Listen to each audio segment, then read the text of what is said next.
ഭാരതീയ ആചാര്യ പരമ്പരയുടെ പാദപങ്കജങ്ങളിൽ വാഗ്ദേവതയും ശക്തിസ്വരൂപിണിയുമായ അമ്മയുടെ പാദപത്മങ്ങളിലും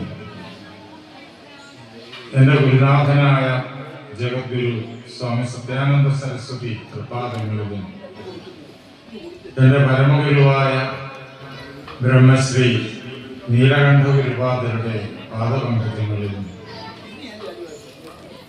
ആ ധന്യമായ സങ്കല്പം കൊണ്ട് പവിത്രമായിരിക്കുന്ന നിങ്ങളുടെ ഹൃദയങ്ങളിലും പൂജാപുഷ്പങ്ങൾ എന്നോണം സമർപ്പിച്ചു കൊള്ളട്ടെ.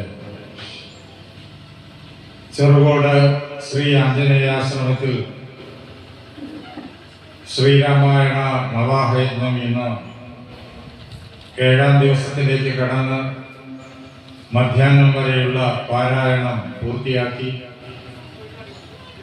2ാമത്തെ പാദം പാടിക്കൊണ്ട് പൂജയോടുകൂടിയിട്ട് ഭഗവാന്റെ പാദങ്ങളിൽ സമർപ്പിച്ചു. ഇന്ന് 2ാമത്തെ സഭയിൽ വായിച്ച കാര്യങ്ങളിൽ അല്പഭാഗങ്ങൾ നമുക്ക് ഈ അവസരത്തിൽ കൂട്ടായ്മയോടുകൂടിയിട്ട് വിശകലനം ചെയ്യാം. ശ്രീരാമചന്ദ്ര മഹാപ്രഭു സമുദ്രലംഘനം ചെയ്ത് സമുദ്രത്തിൽ ചിറകെട്ടി ആ ചിറയിലൂടെ വാനരസേനയുമായിട്ട് ലങ്കാപുരിയിലെത്തി സുബേല പർവ്വതത്തിന് മുകളിൽ തൻ്റെ പടകുടീരം ഉറപ്പിക്കുന്നത് നമ്മൾ ഇന്ന് രാവിലെ കണ്ടു. അതിനുശേഷം നാം നേരിട്ട് കാണുന്നത് യുദ്ധത്തിന്റെ ആരംഭമാണ്. ശ്രീരാമചന്ദ്രൻ രാമനോടൊപ്പം എത്തിച്ചേർന്നിരിക്കുന്ന വാനരപ്പടയെ കാണണമെന്നുള്ള ആഗ്രഹത്തോടു കൂടിയിട്ട് തൻ്റെ പ്രാസാദത്തിന്റെ കൊട്ടാരത്തിന് മുകളിലുള്ളതായ കൊത്തുപണികളോട് കൂടിയതായ ആ വിമാനത്തിൽ ഏറി നിന്നു. അവിടെ നിന്ന് സമുദ്രം പോലെ പടർന്നു കിടക്കുന്ന ആ വാനരപ്പടയെ കണ്ടു.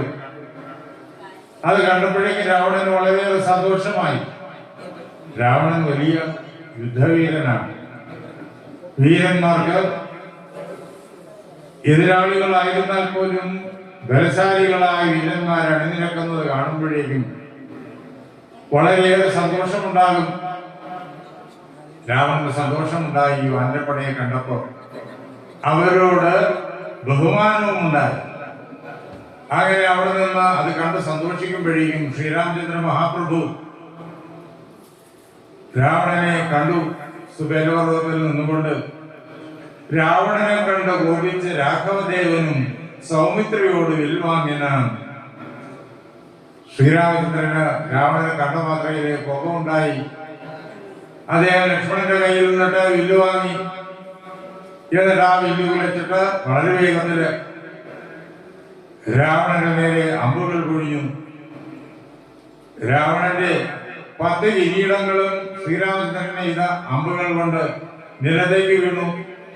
രാവണന്റെ തലയ്ക്ക് മുകളില് രാവണനെ അലങ്കരിച്ചു നിന്നിരുന്നതായ കുട നിലത്തേക്ക് വീണു. ഒരു നിമിഷത്തിന്റെ പകുതി പോലും ഇങ്ങനെ രാവണനെ ആക്രമിക്കാനായിട്ട് ശ്രീരാമചന്ദ്ര മഹാപ്രഭുവിന് വേണ്ടി വന്നില്ല. രാമന്റെ കൈയുടെ ബലം, ആയുധങ്ങളുടെ ബലം, അഭ്യാസത്തിന്റെ ബലം രാവണൻ നേരിട്ട് അറിയുകയായിരുന്നു. രാവണൻ ഇത് കണ്ട് ഭയന്നു. ഇനി ഒരു നിമിഷമെങ്കിലും അവിടെ നിന്നു കഴിഞ്ഞാല് പറ്റില്ല, രാമന്റെ അമ്പുകൾ വന്ന് തന്നെ കൊന്നു വീഴ്ത്തും എന്ന് രാവണന് മനസ്സിലായി. എത്രയും വേഗം ഈ അമ്പുകളുടെ കൂട്ടത്തിൽ നിന്ന് രക്ഷപ്പെടണം. ചീറിപ്പാഞ്ഞു വരികയാണ് 100 അമ്പുകൾ. രാവണൻ അവിടെ നിന്ന് ഓടി. രാവണൻ ആദ്യം രാമനെ നേരിട്ട് കാണുന്ന അവസരത്തില് ചെയ്യേണ്ടി വന്നത് ഭയന്ന് ഓടുക എന്നുള്ളതാണ്. അങ്ങനെ തന്റെ പ്രാസാദത്തിന്റെ മുകളിൽ നിൽക്കുകയാണെങ്കിലും അവിടെ നിന്ന് ഭയന്നോടി നേരെ കൊട്ടാരത്തിനുള്ളിൽ എത്തിച്ചേർന്നു. ആ അവസരത്തിൽ രാവണന്റെ മന്ത്രിമാരും സേനാധിപന്മാരും പൗരമുഖ്യന്മാരും എല്ലാവരും രാവണനെ കാണാനായിട്ട് അവിടെ എത്തിച്ചേർന്നിരിക്കുന്നു. രാവണൻ അവരോട് പറഞ്ഞു, ഇനി നമുക്കിങ്ങനെ ഈ കോട്ടയ്ക്കുള്ളിൽ അടച്ച് സുരക്ഷിതം എന്ന് കരുതി ഇരിക്കാൻ പറ്റൂല. രാമനോട് യുദ്ധം ചെയ്തേ പറ്റൂ. അതിനു വേണ്ടിയിട്ട് ഉടനെ തന്നെ സൈനിക വിന്യാസം ചെയ്യുവാനായിട്ട് രാവണൻ കൽപ്പിച്ചു.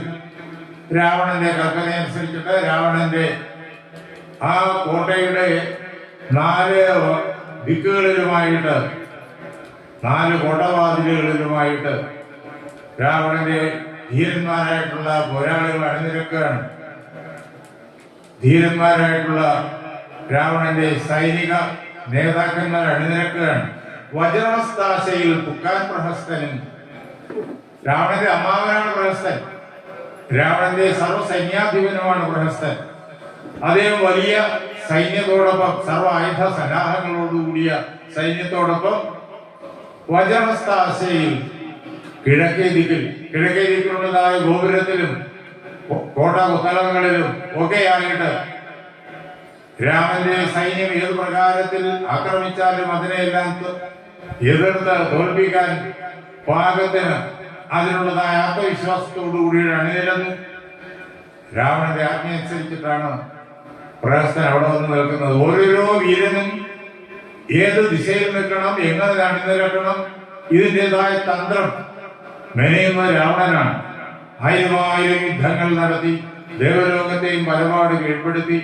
അതേപോലെ കാലിനെ പോലും യുദ്ധത്തിൽ ജയിച്ച രാവണന് യുദ്ധതന്ത്രങ്ങൾ ഇനി ആരും പഠിപ്പിച്ചു കൊടുക്കേണ്ട കാര്യമില്ല. അതിനനുസരിച്ചിട്ട് രാവണൻ സൈനിക വിന്യാസം നടത്തുന്നു. രാവണന്റെ നിർദ്ദേശമനുസരിച്ച് പ്രഹസ്തൻ കിഴക്കേ ഗോപുരത്തിലെത്തി. വജ്രദംഷ്ട്രൻ തഥാ ദക്ഷിണ ദിക്കിലും രാവണന്റെ ലങ്കാപുരിയെ രക്ഷിക്കാൻ അതിന്റെ തെക്കേ ഭാഗത്തായിട്ട് വജ്രദംഷ്ട്രൻ എന്ന പേരായ രാക്ഷസൻ വലിയ സൈന്യത്തോടൊപ്പം അണിനിരന്നു.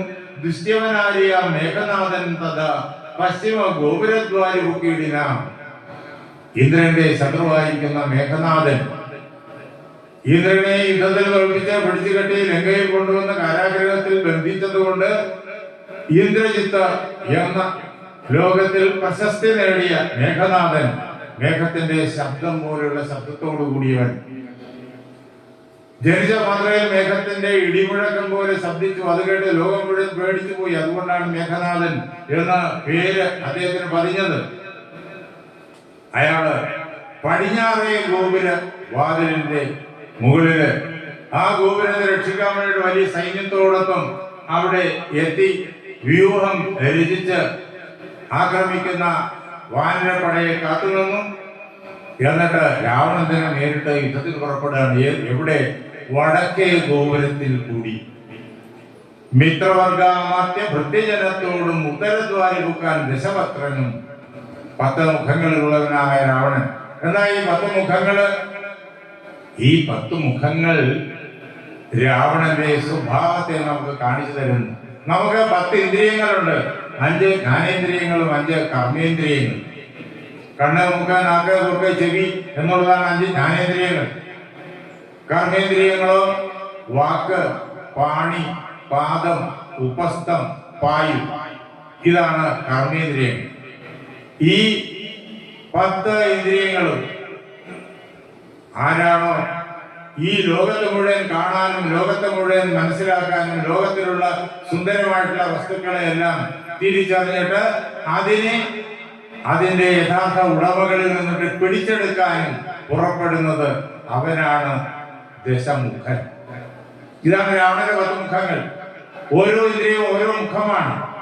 ആ ഇന്ദ്രിയത്തിലൂടിയിട്ട് ഈ ലോകത്തെ കാണുന്നു, ലോകത്തെ അറിയുന്നു.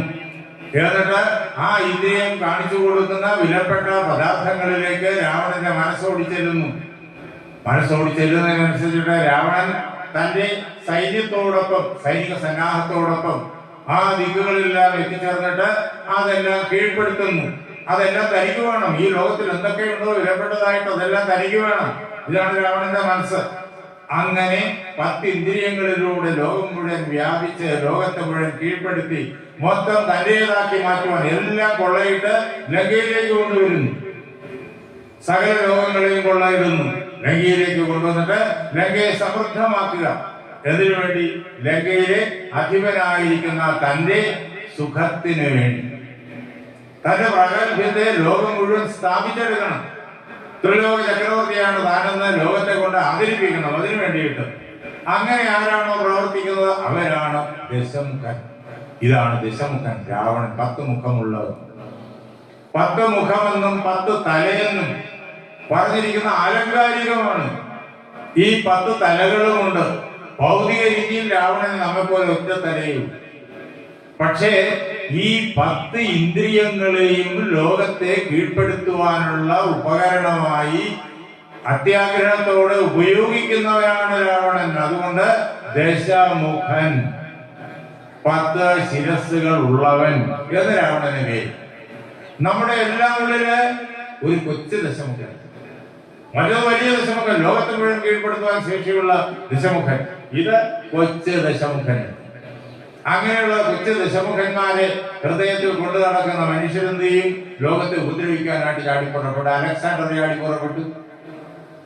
അത് ദശമുഖത്വമാണ്. ഇതാണ് ദശമുഖത്വം. രാമായണത്തിലും മഹാഭാരതത്തിലും ഈ പുരാണങ്ങളിലും പറഞ്ഞിരിക്കുന്നത് വെറുതെ സാങ്കല്പിക കഥകളല്ല.